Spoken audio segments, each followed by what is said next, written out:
was born without a voice and I died the day I got here. Hi, I'm a medium named Bree, and this is the story of how I realized that I could talk to people in the afterlife. So you know how you find yourself down a little rabbit hole of people who have had near-death experiences?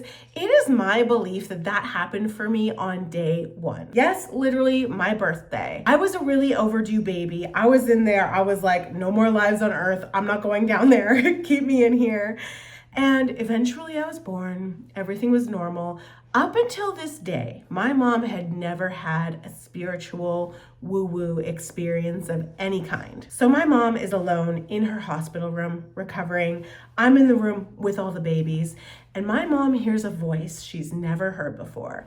A man's voice, clear as day, in her ear say, "Barb, go check your baby." So up she got. She went, looked into the window, the room with all the babies, and there was my little crib, my little stuffed animal, but I wasn't in it. I was at the back of the room with the nurses because I was blue. I was suffocating and I was dying. What had happened is they didn't know that I had underdeveloped vocal cords when I was born. So they used to do this little baby pinprick test where they would prick the baby's heel to see how your reflexes worked. And when they did that on me, my vocal cords collapsed and made me suffocate. So I was on my way out of here. I was back to my home planet. I was like, I saw what I needed to see. I'm out. So they were able to resuscitate me and bring me back, but I couldn't make any sounds. I was the baby who couldn't make noise. Because of what had happened with my vocal cords, because of the collapse, they told my mom it was very likely that I wouldn't be able to speak in this lifetime.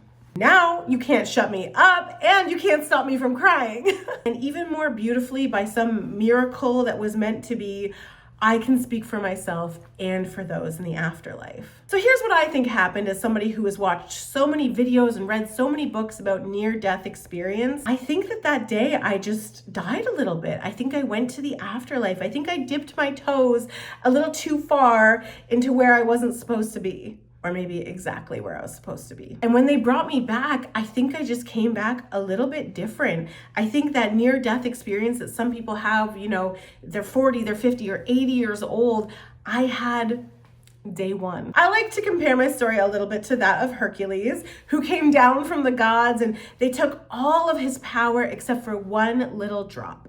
And he was made super, super strong. That is a hero story. This must be my villain origin story because my last drop, I think, came from somewhere a little different and connected me to the dead. Do you follow? Hercules, one drop of strength, super strong. Bree, one drop of death, can talk to the dead. And so that day perplexed my mom, as you can imagine. Who was that voice? How did she know to go check me at that exact time?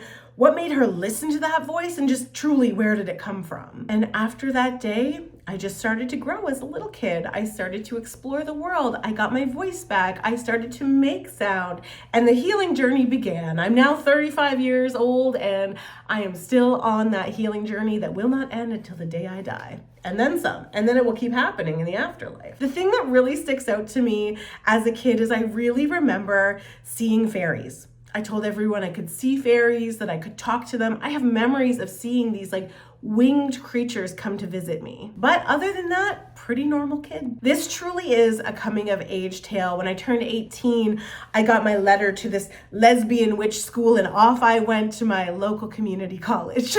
And it was here that I started to have my very first experiences. I was just in the stress of school and my first time, living away from my family, and anytime I was worried, I could hear my dead grandpa talking to me in my head. And now I didn't know this grandpa. He passed when I was only about 5 years old. I have one living memory of him, and he used to come and visit me in my mind all the time. He would comfort me, give me guidance, and at the same time, his wife, my Nana, was going into long-term care for dementia. And I would hear him say all kinds of loving, caring things for her. I would talk to him and, tell him to take care of Nana. And it was like this relationship I had with somebody who wasn't even here. And let me tell you, the key to why it took me so long to figure this all out is I thought everyone did this.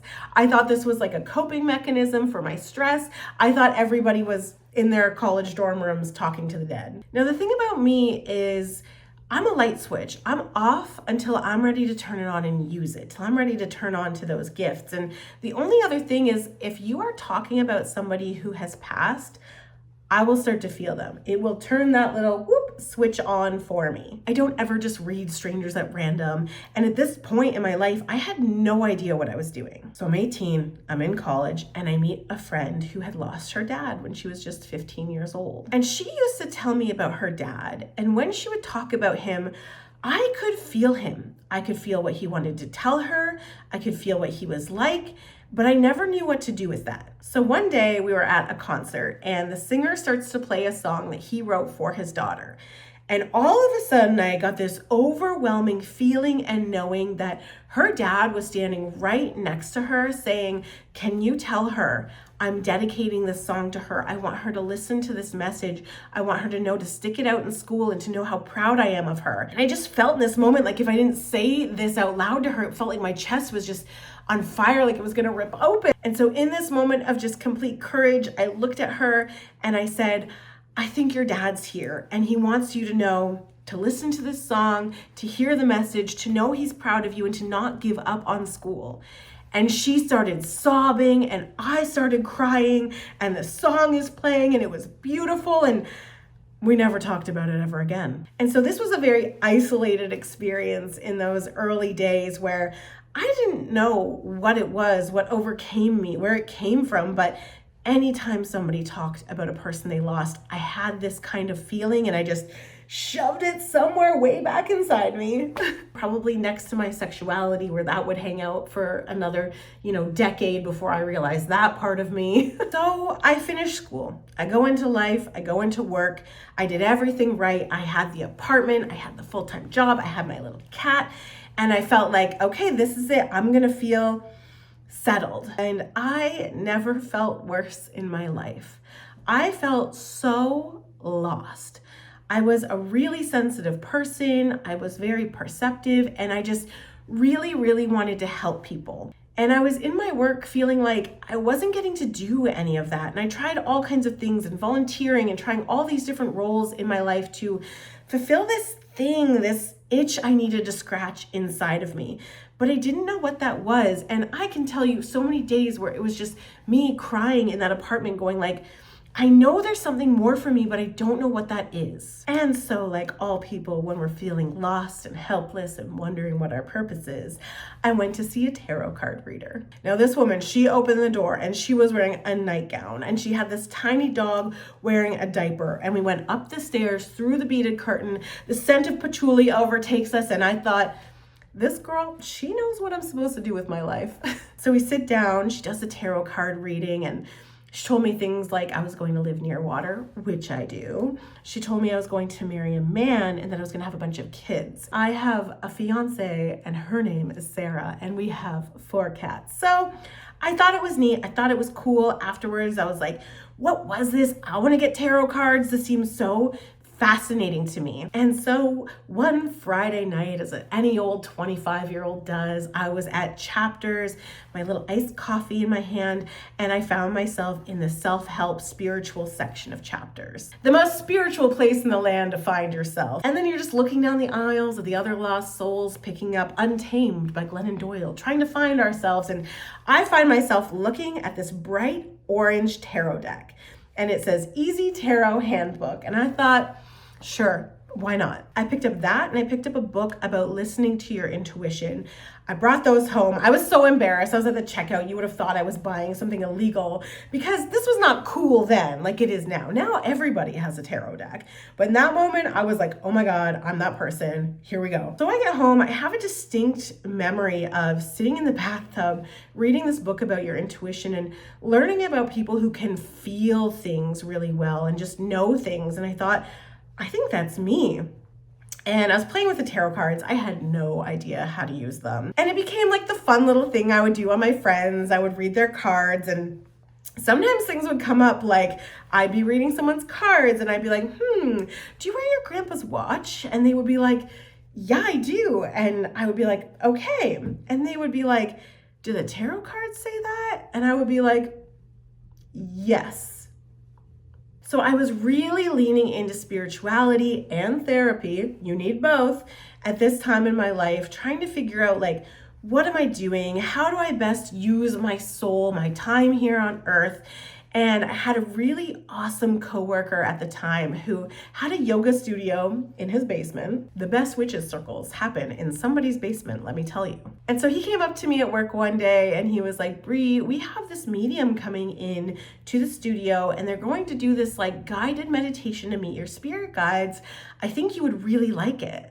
I was like, yes, this was like candy to me. Sign me up. I want to go. I want to connect. I want to see what this is about. And so I invited my mom to join me because I was like, maybe she'll find out who this voice was that told her to check her baby and this, guide or something that spoke to her. So her and I went to this spirit guide meditation and we sit down and the medium leads us through this beautiful guided meditation. And I had an absolutely cinematic experience. I was seeing things, hearing things, animals, pets were coming through, people were coming through, and it just felt so easy, natural, and fluid to me. And I was so excited and I couldn't wait to hear what my mom had seen. So we finished the meditation, we open our eyes, I look at my mom and I'm like, Mom, what did you see? And she saw nothing. I thought that's interesting. And then we did a little sharing circle and it seemed as though a lot of people weren't seeing anything, which felt like a really big clue. And so off I went and I called my little woo-woo friend, the friend that you call when you want to tell about your past life and all the things that happened. I was telling her about the experience and she was like, try it on me. I was like, what do you mean? I don't know the meditation. She's like, no. Don't take me through it. Go where you went for you, for me. The best way I can describe where I go when I'm doing mediumship is like if I were to ask you about your favorite show. You're not thinking about it all day, but as soon as I ask you about it, you're able to like bring it up and get right into it and tell me all about it. It's exactly like that. So when she told me that, I found myself in that place and I was able to connect with an aunt of hers that she had lost that I knew nothing about. And I was able to share these messages with her and validate that I was talking to somebody that I didn't know. And she was like, whoa. And I was like, whoa. And then we just never talked about it ever again. So time went on and I practiced this on friends that I felt comfortable with. And the thing about trying it on friends is you already know a lot about them. So you have to really, really try to get in and get these specific messages. And I was sitting there with a friend and she was really open. And I thought, okay, let me try. We're going to try to connect. And I saw a great grandma and she was showing me a plate of cheese. And I was like, do I say plate of cheese to Caitlin right now? And I just looked at her and I said, Caitlin, does a plate of cheese mean anything to you? She starts crying. I was like, what does this mean? She told me she had 2 memories of her great grandma. And one right before she passed is a memory of her grandma making this beautiful charcuterie board and teaching her about the different types of cheese. I was floored in that moment. In that moment, I knew everything was real. I'm doing something and I really understand it now. And in this time, I told my big sister, I was like, Alyssa, I think I'm a medium, but I don't really know. So don't tell anyone. I'm kind of embarrassed about it. I don't know what it is yet. And in all good older sister fashions, my sister calls me one day and she goes, Bree, I have this couple from work. They're super nice and they want to try a medium reading. I was like, oh my God, I don't even know how to do a medium reading. I don't even know what I'm doing. And I don't know if I should do this. And she goes, they said that they'd give you free wine if you came. So I was like, free wine, you say? I'm in. And honestly, I had nothing to lose at this point. I was truly like, I felt like I was onto something. Like I was finding that thing that I was chasing, starting to just scratch the surface of that itch inside of me. So I said yes. And we pull up at their house. We go in. I'm so nervous. Palms are sweating. They bring me in. And the moment I enter these people's home, I could instantly feel that this woman had lost her grandma who felt like a mom to her and a best friend who passed very suddenly. We sit down and it just flowed out of me. And up until then, this had felt kind of gimmicky to me. I was able to get one thing or this other thing or the cheese plate or the watch, and it was cool, but I hadn't really experienced what I experienced in that moment, which was somebody feeling connection to somebody that they lost and getting a sense of closure. So we left, we got in the car, and I just felt overcome with this feeling of, I found it. This is what I'm supposed to be doing. This is what I've been looking for my whole life. Everything feels like it came together in that moment. And so I wanted to really put this to the test to make sure that I was doing what I thought that I was doing. Talking to the dead. Crazy. And at that point, I was fairly normal. I had a government job working with small businesses. And I thought, okay, let me put this to the test. Let me do a little market research and let me try reading people I know nothing about. And so at my government job, we had this like internal buy and sell system, kind of like a Kijiji marketplace sort of thing.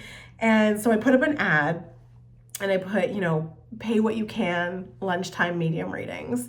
And I had no idea if anyone was going to see it or try it, but I just knew I wanted to try this on people that I didn't know. Now, I did have some coworkers come up to me and tell me, Bree, the whole organization can see this. This is like not something you can like bounce back from.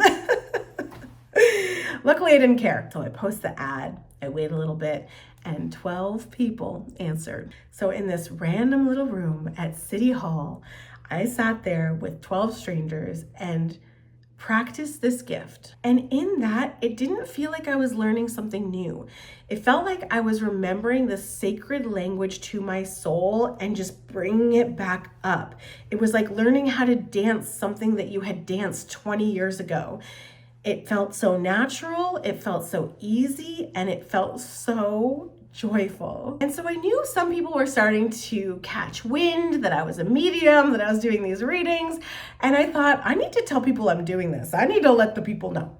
So in true millennial fashion, I posted a Facebook video coming out as a medium, and that was in 2019 that I posted that. And since then, I have done over 3,000 medium readings all across the globe.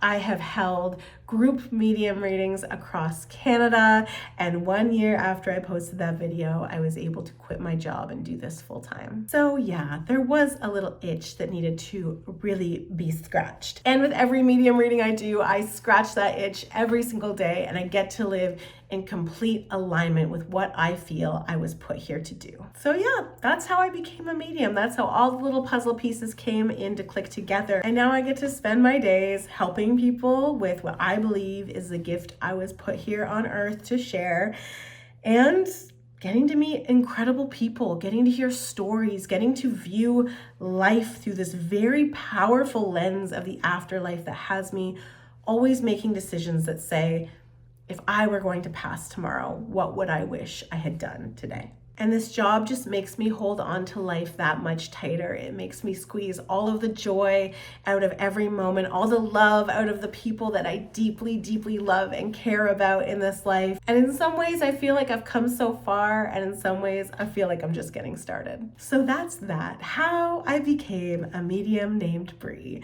Thank you for sticking around and watching and being part of my little community in this big, wide, crazy floating rock hurling through space. It is a true gift to get to connect to people like yourself.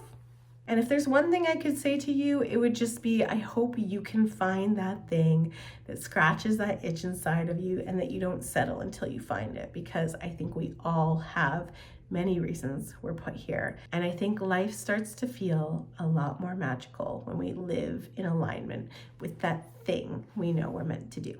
Okay, enough of that. I'm a medium named Bree. If you need me, you know where to find me. Bye.